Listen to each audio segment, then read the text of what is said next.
해주시기 바랍니다. 예, 안녕하십니까. 문정림 의원입니다.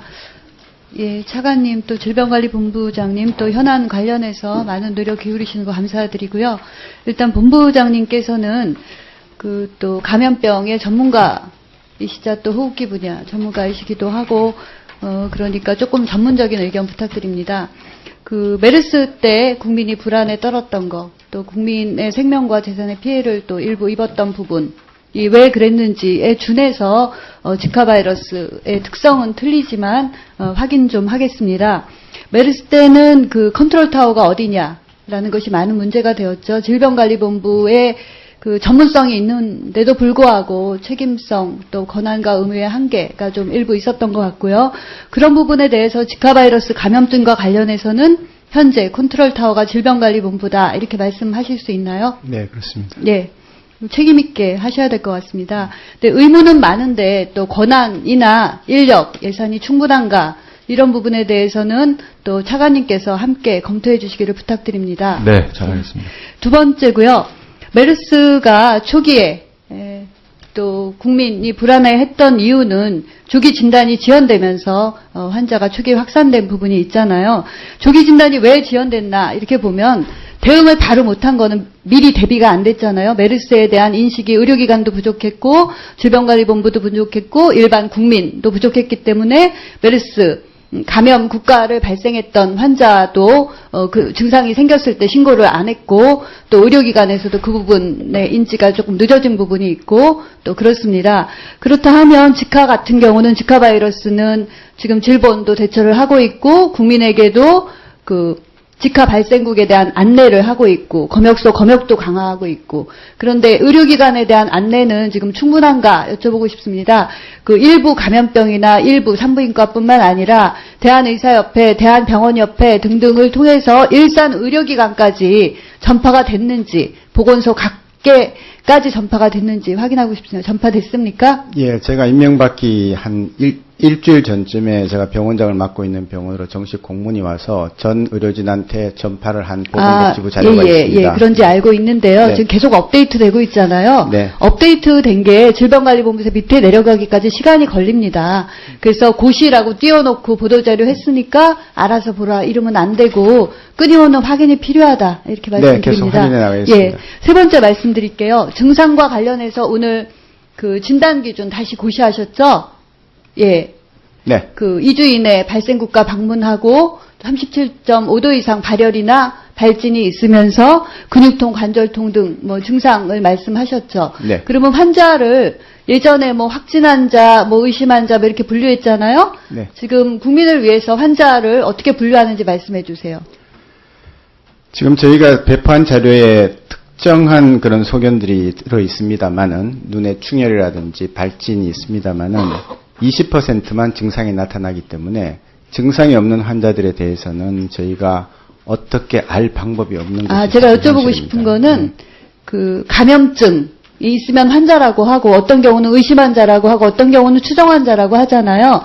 근데 전문가들은 알 필요가 있는데 일반인들은 어느 정도 수준에 알고 있어야 되나에 따라서 불안 정도가 다를 것 같아서 그래요. 어떤 것이 있으면 안심해도 되고 어떤 경우는 꼭 신고하고 좀 신경을 쓸 필요가 있는지. 예. 네. 저희가 내려보낸 지침이 있습니다. 거기 보면 의사 환자 중에 의심 환자는 임상 증상 및 역학적 위험 요인을 감안하여 등등, 추정 환자는 감염이 추정되는 사람 등등 이렇게 해서 저희가 내려보낸 매뉴얼을 보고 그러니까 질병관리본부장님도 지금 읽으시면 안 되죠. 감염증 환자, 의심 환자, 추정 환자 이 부분은 전문가가 알아야 되기 때문에 일선 의료기관과 또 역학조사를 하는 부분이 마킹을 하는 건데요.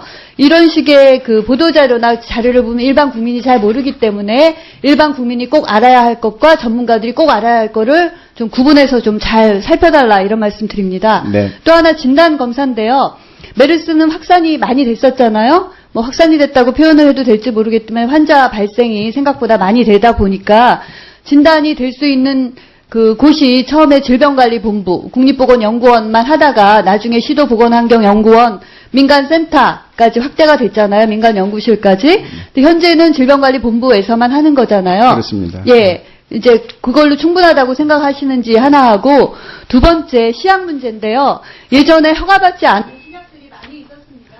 그래서 이제 우왕좌왕했던 부분이 있고, 그런 것 때문에 메르스 때 진단 시기도 늦어졌고 진단 기준도 문제가 있어서 늦어졌고 또 시약 문제도 있었습니다. 그래서 제가 국정감사 때 메르스 확진 검사가 초기에 국립보건연구원에서만 행해지다 보니까 지연이 초래돼서 평균 17.6시간, 뭐 최대 4, 5일 걸린 경우까지 있었다. 그렇기 때문에 그 시도보건환경연구원이나 민간 대학병원에 조기에 확진 검사가 할 수 있도록 해야 된다. 이런 것이 질의를 했는데요. 이건 질병관리본부에서 질환에 따라 좀 다르게 선택을 해야 될 문제지만 준비는 항상 필요하다고 생각을 합니다. 그래서 그런 문제와 함께 제가 꼭 궁금한 거는 시약 문제도 그때 시약 공급이 이게 그 식약처 허가를 받았느냐 여부, 또 국내에 제대로 보급이 됐느냐 때문에 문제가 많았던 것으로 알고 있습니다. 그래서 진단검사를 하려면 그 허가를 받지 못한 것과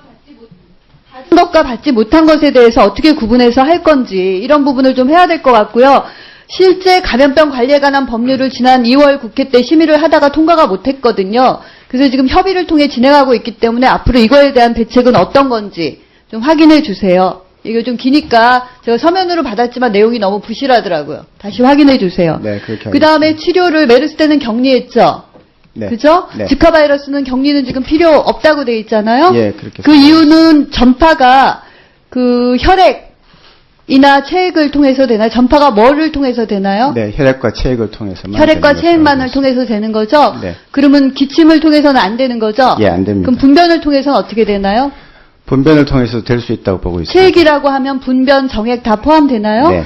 일반적으로 지금 안내하시는 거 보면 그쪽에 그 감염증을 발생하는 지카 바이러스 모기, 관련 모기 아니면 지금 뭐 수혈을 통해서 혹은 뭐 그 감염된 사람과의 뭐 성접촉과 일부 있을 수 있다. 이런 정도 돼 있어요. 그러면 일반적으로 그 불안을 크게 과장할 필요는 없지만 체액이라고만 되어 있는데 그러면 정액, 뭐 분변 다 포함된다는 거네요. 네. 예.